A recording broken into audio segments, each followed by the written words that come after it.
بسم اللہ الرحمن الرحیم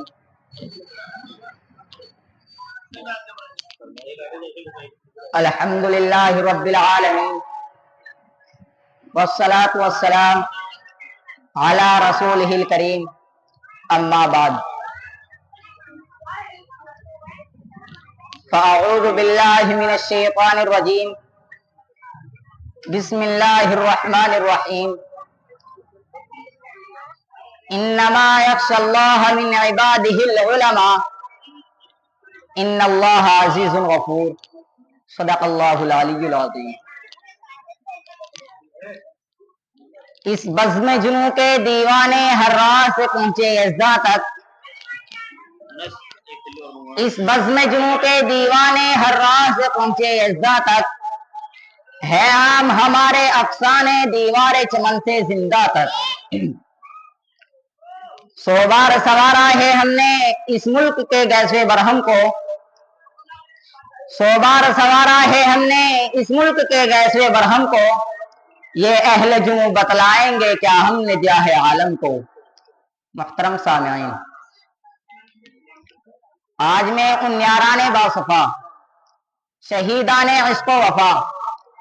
وارثان بلال اور سراخیل آزادی کے تذکرے میں سعادت حاصل کر رہا ہوں، جن کا قلب و جگر اسلام کی عظمت سے معمور تھا، جن کے چہرے پر عزم و استقلال کی کرنیں جلوہ و فغن تھی، جن کا دل جذبہ جہاد سے سرشار تھا، جنہوں نے اپنی زندگی اسلام کی سربلندی اور اعلاء کلمت اللہ کے لیے وقف کر دی، جن کی ایک تاریخ ہے، جن کی ایک داستان ہے، جنہوں نے ہر دور میں اسلام کی آبیاری کی ہے اور چمنستان اسلام کی طرف بڑھنے والی ہر باد سموم کی راہ میں دیوار آہنی بن کر حائل ہو گئی ہے۔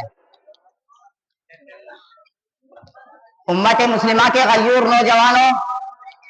جب ہندوستان کی مقدس سرزمین پر انگریزوں کا ناپاک سایہ پڑا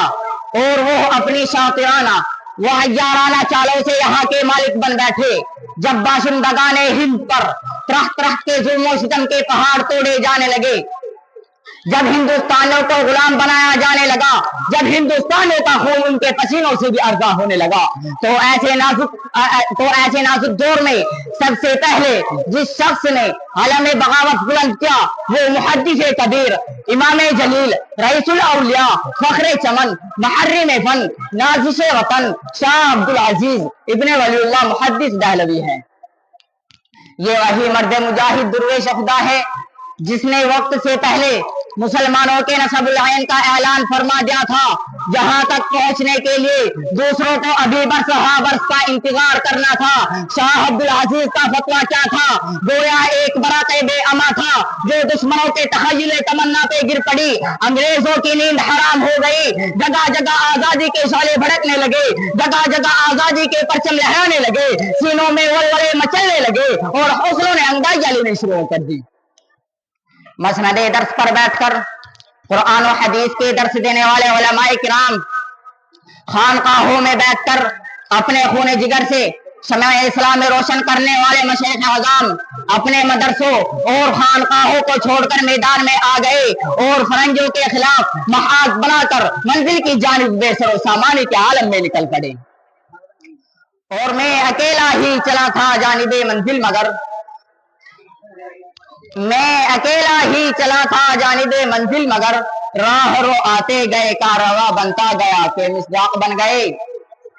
حضرات، یہ واقعہ ہے کہ ہندوستان کی جنگ آزادی میں علماء حصہ نہ لیتے تو یہ ہندوستان کبھی بھی آزاد نہ ہوتا۔ اگر یہ سرخیل آزادی نہ ہوتے تو تحریک آزادی نہ چلتی، تحریک بالا کوٹ نہ چلتی، تحریک خلافت نہ چلتی، تحریک ریشمی رومال نہ چلتی، ہندوستان چھوڑو تحریک نہ چلتی، مقدمہ وہابیان نہ چلتا، امبلا سازش کیس نہ بنتا۔ الغرض علماء کرام ہی نے اپنے